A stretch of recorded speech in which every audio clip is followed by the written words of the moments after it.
Part 1, Story 1, back to the beginning. Have you ever wondered how everything in the world began? I suppose so. Most boys and girls do some time or other. Those beautiful flowers in your garden, for instance, sweet peas, snapdragons, asters, hollyhocks, pansies, where did they come from? Seeds, you say. True, but whence came the seeds? From our flowers, of course.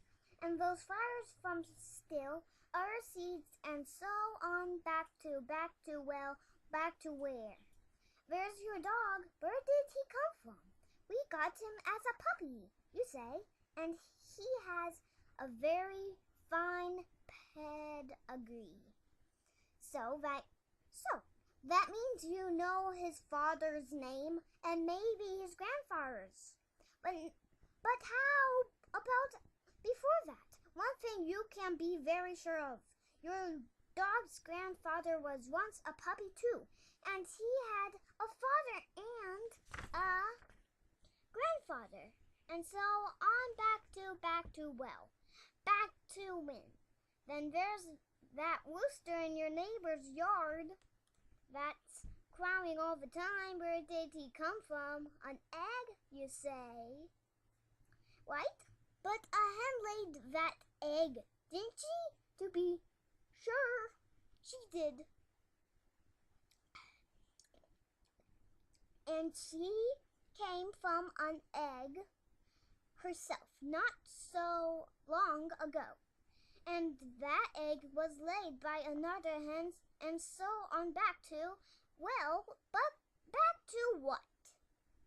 Then where's yourself? Where did you come from? Oh, you say, Mother brought me home from the hospital. I suppose she did, but Mother was a little baby once herself, wasn't she? And so was her mother, and her grandmother, and her great-grandmother, and so on back to, whoa.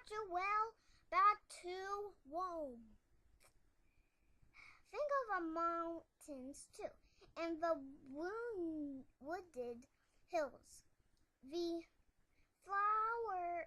flowing rivers, and the sand on the seashore, all the wonderful things of nature.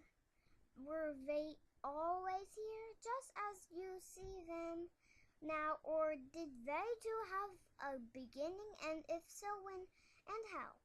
Many great men have tried to explain these things, and they have come up with all sorts of strange ideas and suggestions, most of them far from the truth. There is only one place where you will find the true story, and that is in the Bible. If you will open this wonderful book,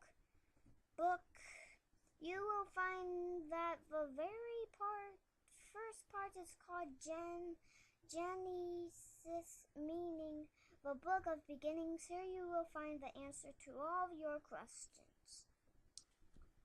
And that reminds me of little girl I know. Once I asked her which chapter of the Bible she liked best. I thought she would say the 21st.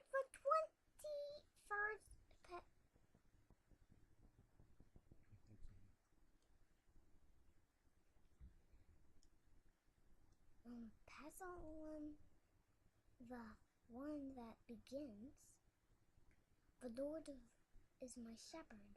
But no, she said the first chapter of Matthew.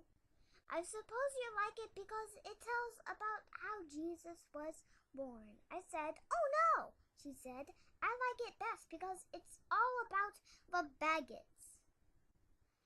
The what? I asked. The baguettes.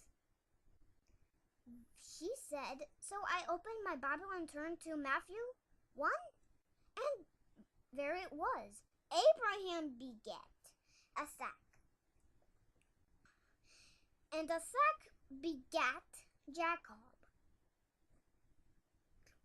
and Jacob begat Judas, and so on.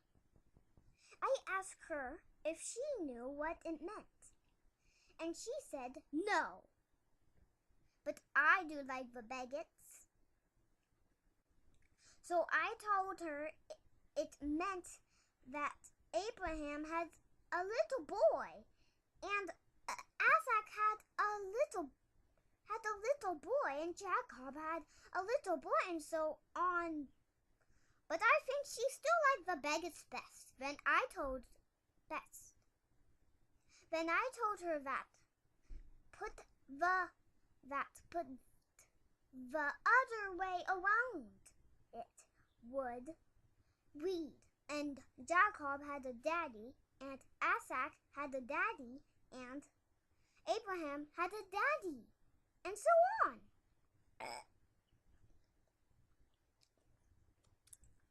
She liked that better, but wondered how far back the story goes.